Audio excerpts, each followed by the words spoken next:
hur ayollar qanaqa ayollar? Deylik insonda talant ko'ryapsiz.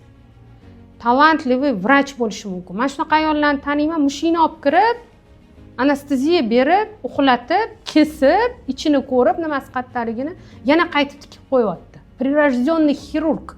Lekin unda shuncha qobiliyatni ko'r, unga Alloh bergan-ku qobiliyatni. U o'zi tutib olib kelyapti, o'sha mushina kesyapti, ukol qilib kesyapti, deb tikyapti. Yana qaytib joyiga qo'yib, mushina qo'yib yuboryapti, bilyapti nima organ qattaligini.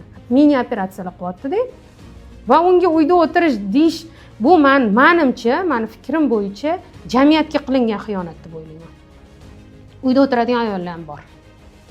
Uyda o'tiradigan, uyni sevadigan, ovqat qilishni, tozalashni sevadigan ayol. Men qo'l ko'taraman bunaqa ayollar oldida. Zo'r.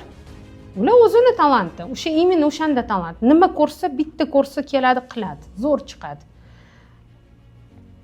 Endi hammaga har xil qobiliyat bergan-da Alloh.